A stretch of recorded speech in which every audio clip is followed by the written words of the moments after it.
What's going on, everyone? So the Los Angeles Lakers take on the Charlotte Hornets. And a big question is, Austin Reaves, what's going to happen with Austin Reaves? So yesterday, we got news, we got reports that Austin Reaves was upgraded to questionable. And we just got reports now that Austin Reaves has been upgraded to probable. So probably going to play. If it's up to Austin Reaves, we know he would play. I mean, he's a guy that played all 82 games before. He's a guy wants to be out there every night, no matter what. Lakers, he's dealing with a groin injury. Reports came out when we got that they're just being cautious, right? Last thing they want is Austin Reaves to go down. We've seen them be overly cautious with Luka, LeBron, Austin Reaves, Gabe Vincent, all these guys, right? Like, keep hearing over and over again. Like, Lakers, they want to be careful. It's a long season. A lot of games to be played, right? You don't want to run you don't want to force Austin Reaves back, make him play these next 5 games on the road, and then he misses the next 60, right? You'd rather him miss these 5 games so he can play the next 60, right? Like, that's the idea. That's the goal here. But look, we could use Austin Reaves. Now, the fact that he's probable, that is great.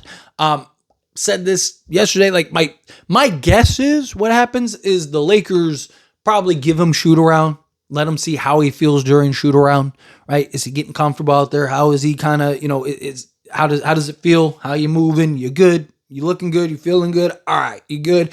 And then they'll give him the green light. He can play. Maybe they'll limit his minutes or something like that, just to kind of ease him back into things. But JJ Redick himself even said that he expects Austin Reaves back at some point during this road trip. Do you do something where maybe you have them available, but you don't really play them unless you need them to? Maybe kind of just go out there and see how it looks, right? And if you're running through them, just kind of sit Austin Reaves, right? But if it's we kind of need you, buddy, go out there and do it, which hopefully you don't, because Charlotte, you just came off of the worst game of the season thus far for the Lakers, and a game that was absolutely embarrassing, right? It happens. Those games happen. Like I said, I don't want to overreact to that loss to Atlanta. It was not good, right? It was not pleasant. I'm not happy about it, but those kind of games, those kind of losses happen over an 82-game season. It's happened to Boston the year that they won. It's happened to Denver the year that they won. It's happened to OKC last year when they won. But losses happen, bad games happen, all that stuff, right? It's part of basketball. You play an 82-game season. Lakers went in there. They slept on Atlanta because they were missing a bunch of guys. And they're still NBA players, and you fell asleep at the wheel, and you woke up and it was gone, right? So I'm hoping that the Lakers kind of learn from their mistakes, take the L, you have short memory, you wipe your hands of it, and you buy back in and you go run Charlotte out the gym. Because Charlotte, once again, is missing a bunch of guys, and they're sitting a bunch of guys. And this is a game that at least, on paper, Lakers should blow out and dominate. Right? But for whatever reason, Lakers love to lose to Charlotte. They've done it the last few years. They did it last year. I don't know why, but they do. Right? So last thing you want to do is lose to Charlotte. 2, again, I talked about how the Lakers could lose to Atlanta, even despite all the injuries. Atlanta is a young, athletic, versatile defensive team. Lakers have struggled against those teams. Lakers have not been a great transition team over the years. They've actually been pretty good this year, but it's still also very early in the season, right? Lakers have struggled with athleticism, out on the perimeter, youth, right? Speed, all of those things, right? So Lakers, again, Atlanta went out there, and what do? They just ran on these bums, right? They just ran up and down the court and just basically said, good luck catching us type thing. And they just outworked us, out-hustled us, all of that. Lakers were bums that game. They were absolute cheeks, and it was embarrassing. But it happens. One game, wipe your hands, move on. All right, here we are, Charlotte. Get the win.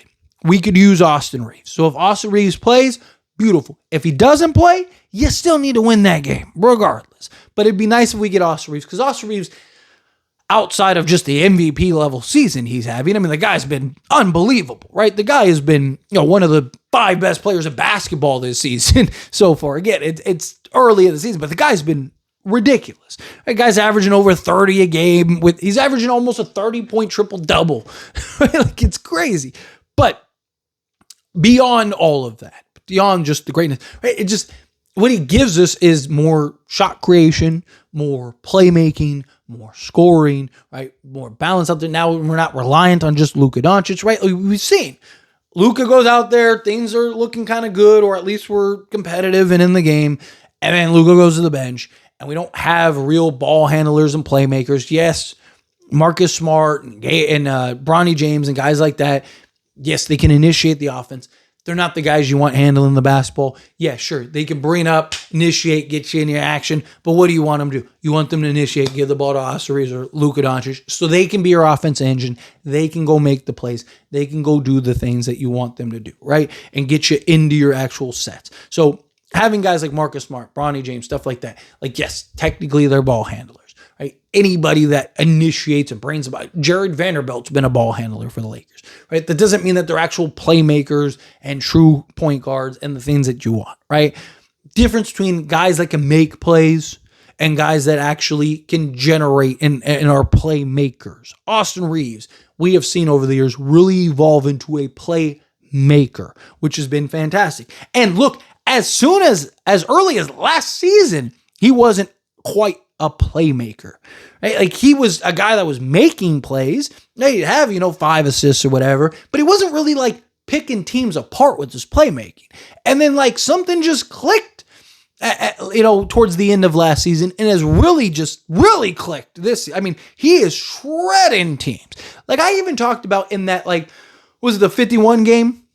I was like, remove that, right? Like, watch the Minnesota game, watch that game. Like, he was picking teams apart.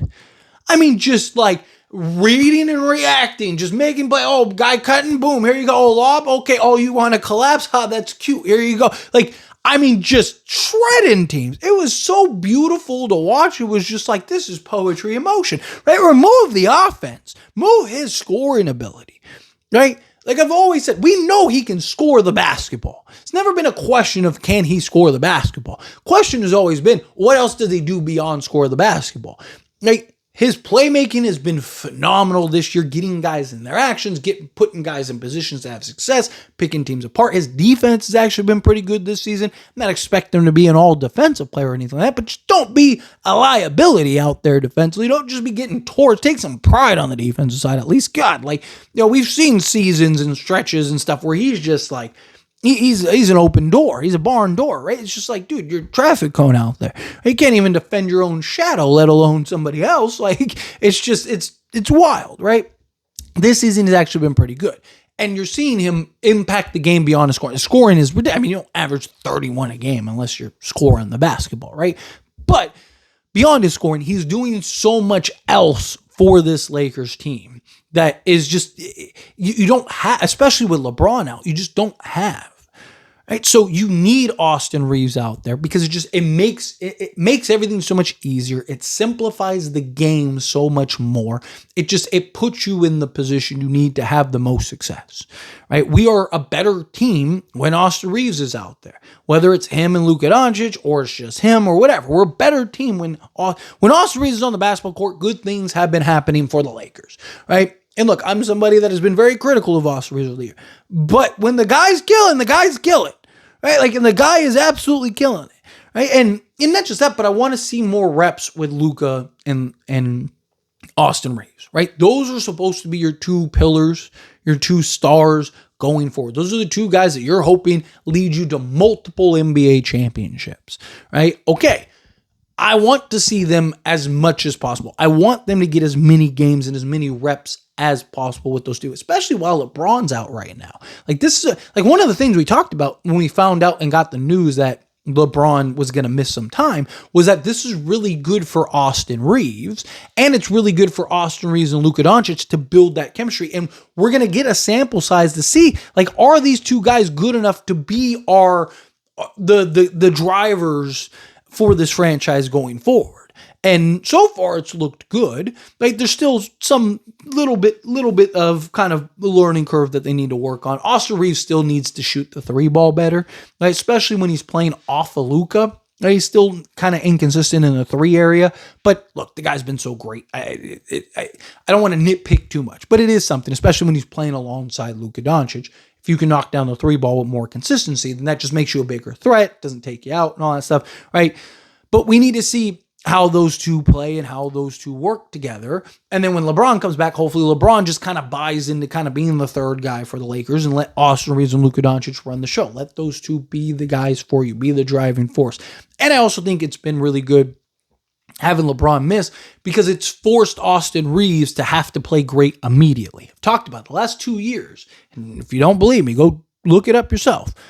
Austin Reaves has been terrible to start the last 2 seasons, right? The last year of Darvin Ham, remember, Darvin Ham benched him because he was so bad. The guy was shooting like 28% for three-point range. Last year, he was shooting like 31% to start the season, and he was not very good. Had high turnover count. He wasn't very good. We had all the conversation about like, man, dude, like you got to get rid of this guy. Like the guy, like, and like I said, then he had like that inconsistent stretch where it was like 20 games, 25 games where it's just like he was good one game, terrible the next, good one game, terrible the next, right? And then he just kind of had that stretch where it was like, hey, like something clicked and he was just really good for the Lakers. And it was like, wow, here we go. And then got in the playoffs and he was just terrible in the playoffs. And now he is killing it to start the season. I think it's been really good for Austin Reaves because it forced him to kind of get into a rhythm early. It's forced him to be aggressive early. It's forced him to like, hey, we can't have you kind of ramp up, which I'm hoping he'll just continue to kind of get better and get more comfortable and build better chemistry. And maybe that 3-point shot starts to fall a little more consistent, stuff like that. But we'll see. Anyway, we need him back. And I'm glad that he's been upgraded to probable. I wouldn't be shocked if the Lakers still sit him. But if he's good to go, I imagine he goes. You know, Austin. Like, say what you want about Austin. Like, he wants to play. So if he's able to play and he's good and he gets the green light, he's going to play. So we'll see. Like I said, I'd rather be cautious than try to rush or jump the gun here. But anyways, always, this is a discussion. I pass a question to you. Let me know your thoughts and opinions down in the comments. That being said, if you haven't liked this video, hit that like button. Also, not, if you enjoyed these types of videos, and I truly appreciate it. Not subscribe channel, hit that subscribe button. Turn on the bell notifications. Appreciate y'all. See you in the next one.